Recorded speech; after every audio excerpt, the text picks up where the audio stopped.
had an early time, we're in the early days, a client that wasn't paying us. We were a really small company, right? And that was like really problematic because we were really hand to mouth.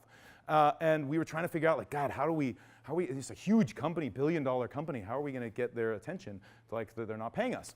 And so we thought and thought and thought and thought. And we were like, well, you know, I went to this advisor friend of mine, which, by the way, all of you should have like a really awesome deep bench of advisors. I'm sure you've been told that. But I have one who's like a military strategist. He went to West Point, and he's like my military advisor. And I was like, dude, I think I have an idea for how this is going to go, but it's like a pretty, like, we're going to war. And he was like, hey, that's a great idea, but that's like step 4. First thing, you got to reach out to this CEO. He doesn't even know this is happening. And so I was like, oh, wow, great. OK, that's a good idea. And so we were like, well, why is the CEO going to read my email? So we wrote a really nice, respectable letter, like didn't CC any lawyers or anything, very nice letter, and we etched it on a slab of marble. And then we FedExed it to him with like a little game token and a few things, and we got paid in 4 days. So that was awesome. So at any rate, like it was just one way to sort of stand out. We actually got to the CEO of Intel that way with a special little box we made for him, hacking together some of his gear, and they invested in us. So I highly recommend sort of thinking outside the box. How can you stand out of the crowd in interesting ways? Brainstorming. So this one is one thing I recommend you all do, and even if you've already done this, do it again. John Cleese's talk on creativity is so freaking awesome. And literally, in classic John Cleese format, it's like he's giving 2 talks that have been shuffled together like a deck of cards. And so it's, but he talks one thing that I love called intermediate impossibles. And intermediate impossibles are like brainstorming fodder. And so the idea is that if you are building you're brainstorming on some new concept, and we might be talking about medical devices. And the first thing I say is pirates. And you're like, pirates? What the frick does that have to do with medical devices? But for you, that starts you thinking like, oh yeah, Captain Hook, like maybe we use a hook to do the receptor, or, you know, whatever, right? Like it's about something that's like more brainstorming fodder, more creative fodder that gets you thinking at the final thing. And so Disney had a very specific method in the way that he would brainstorm. He would start in, it was actually one of 3 rooms, and there was the dreamer room, where there's no cynics allowed, right? In the dreamer room, there's no wrong answers. Throw everything you can against the wall. And this is where things like intermediate impossibles are awesome, because surely pirates is not going to make it to the final round, but it's going to help us to have that Cambrian explosion, real top big funnel. So dreamer mode. Then he would move to another room, the realist mode. This is when, okay, cynics are allowed. What are the things that like obey the laws of physics and economics and could actually possibly work? And then finally, the last room, the realist room of everything that survived. What are we actually going to work on? What do we love enough to do? So highly recommend that. The other one, and you know, even just experiment with your approaches to brainstorming. Sometimes this format really empowers the loudmouth, and sometimes the best ideas come out of the person who's more shy. And so this one is more about everybody brainstorm tons of stuff on paper, and then we're going to go through them all together and start to clump them up. And you'll see patterns that start to emerge as you start to have lots of the same ideas. You can kind of chunk them into one place. OK, once you're done brainstorming, yeah, go. You mentioned John what? Talked about that? John Cleese.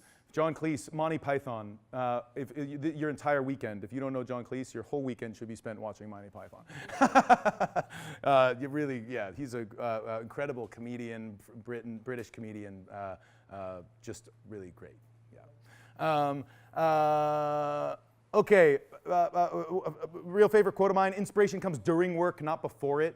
The second you've got some ideas, some leads on where you're going to go first, iterate fast, right? Get it in front of people as fast as possible. This is invaluable.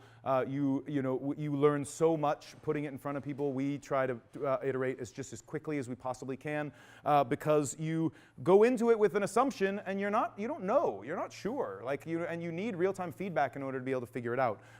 So I really highly recommend that. And then the last one is mentorship. You guys should all be mentors. How many are mentors right now of some kid? Wow, not enough. All of you got to be mentors. So it's really important because for a lot of levels, right? Our current school system is terrible. And it's terrible by design, right? Like it was not the most efficient version, right? 1 to 30 broadcast is not the most efficient, but it was the sort of the most economical. It was the one that kind of was possible at the time. Yeah, go for it. Actually, that's what I'm working on is the broken education great. XR marketplace for education. Wicked. So cool. So how do you go about finding like a high-level mentor? Oh no, Somebody that's trying to like do something. I'm encouraging you to be a mentor. You already a mentor. Who do you go to when you're looking for somebody? So I go.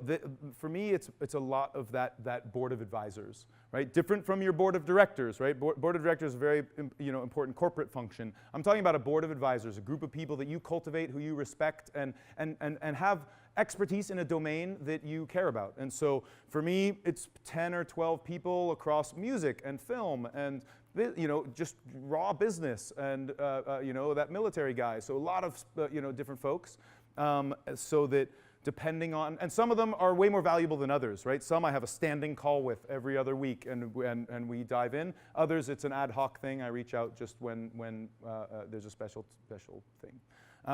But you nailed it. To both have a bench of mentors as well as be a mentor to others. It is, our school system blows, and and if you're not convinced, you get, a kid obviously is going to benefit from being mentored. You benefit a lot, right? We talked about cultivating creativity. Kids are awesome, and they come up with all sorts of crazy stuff that you would never think of. I mean, it's amazing how their brains work and are even less, jaded by current situations. So that's totally rad. And then, but if you still aren't convinced, just be in the room when mentorship happens. You actually get oxytocin just from watching it happen. So that's freaking awesome, and our brains are really built in awesome ways that even happens. It's super easy to find places to mentor. There's lots of nonprofits that do it and facilitate you getting into schools. You can be an entrepreneurship mentor. You can be an engineering mentor. You can be whatever. So I highly recommend you do that. 73 slides. I hope that I think we still have time for questions.